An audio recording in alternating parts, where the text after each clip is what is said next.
Welcome to the Australian Business Executive Podcast, where we speak with Australia's most influential industry professionals on the business and economic development issues taking place across the country. You can stay up to date with all our content, including our magazines, podcasts and videos by visiting www.theabe.com.au and clicking on subscribe. Today's guest is Patrick Williamson, director of building firm P-Built Constructions. P-Built Constructions collaborates with homeowners and leading architects to provide a seamless building process from start to finish, with the ability to work from Sydney all the way up to Newcastle, New South Wales. Their custom-built homes combine a sense of beauty with exceptional function, promoting quality environments that redefine your home life. Thanks for joining us today, Pat. Thanks for having me. So, look, let's start. Can you give us a background on the business? Yeah, sure. Well, P-Built was founded in 2013 after many years being a carpenter and having a carpentry business. We've sort of built that up to a point now where our projects generally range anywhere from about 500,000 all the way up to 2 million in project costs. And our projects are mainly additions and alterations that commonly feature high-end architectural design. And our area of operation spans from the northern suburbs of Sydney up through the Central Coast, where we're based, up to Newcastle. Okay. What made you take the leap and go out on your own to start P-Built? I guess it came from my carpentry business. As a carpenter, I had an increase in demand, I guess, from the market, and good feedback from my clients, and constantly asking for me to take on larger projects. It sort of gave me a bit of an indication that founding a larger building company was a viable business option. And then, I was also fortunate to have some good mentors in learning the building trade, where accuracy and pride in the work was always a priority.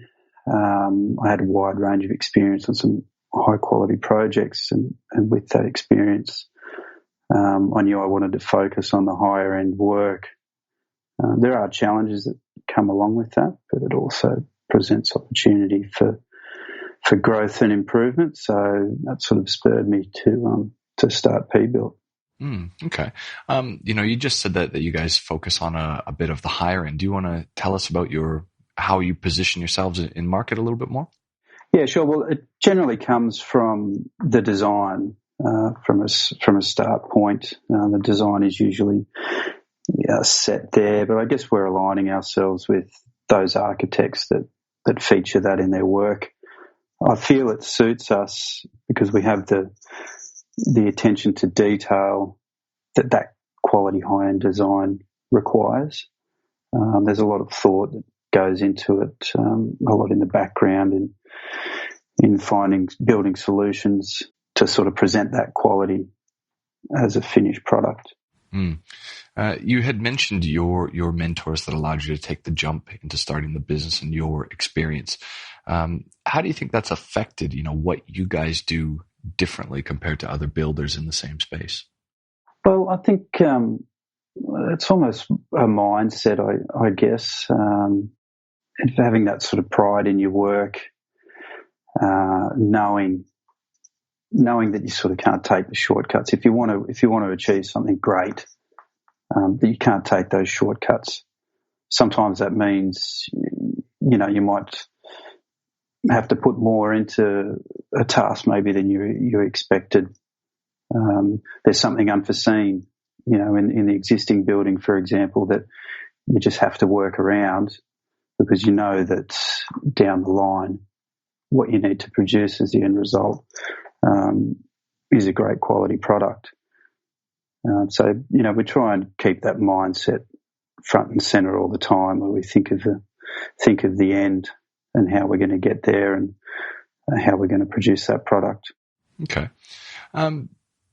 In the time that the business has been around, what are the projects that you've become known for or have been recognized for?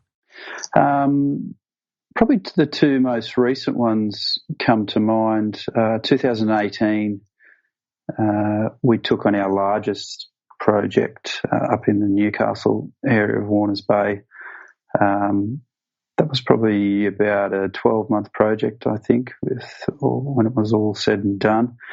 There's very high end on the finish, and it was challenging because it was, like I said, with an existing home, you always sort of inherit some issues and some problems that you have to sort of work through to produce the end result. But that was probably a real landmark project for us, where had a really good relationship with the architect and with the owners, and we put the time in, we put the effort in, we put the detail in, and the sort of telltale or an indication for us is that the client's happy, satisfied with the project. They love it. It's been completed on time, and everyone's happy at the end of it. You'd mentioned that this project is the biggest one that you had done only in 2018. As the business grows, how do you maintain the quality of your work? Well, that's a tricky one. I guess I try and refer back to what started P-Build, and I constantly try and sort of think of why we started, and what were the drivers for that. And again, it was our attention to detail and our communication. We always had good feedback about our communication from clients. So, that was something we need to maintain as we do grow and take on a few more projects. How do we keep that boutique feeling, while expanding our operation? So we're always looking at ways to improve on how we operate, so we can keep that service, and B, expand the service. Well, I guess we're fortunate. We live in an age of technology where we have those sort of tools at our disposal to make us more efficient or make it easier to communicate. Are there any common issues that come up when you speak with new clients?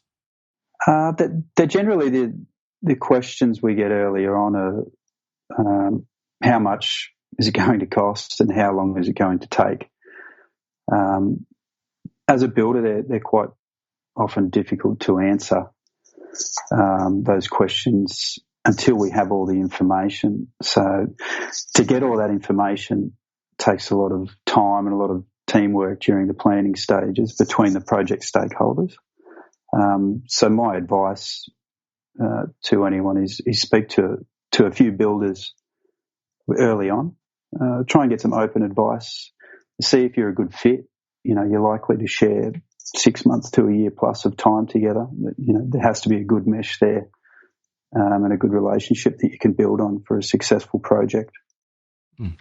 Well, look, those are all the questions that I've got for you today. Before we finish up, is there anything else that you'd like to add? No, not really. I think we've pretty much got it all. All right, excellent. Well, thanks for your time today, Pat. No worries. Thanks, Jesse.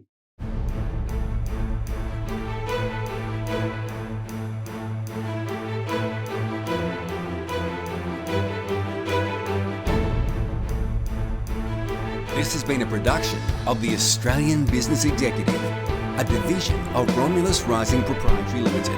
All rights reserved.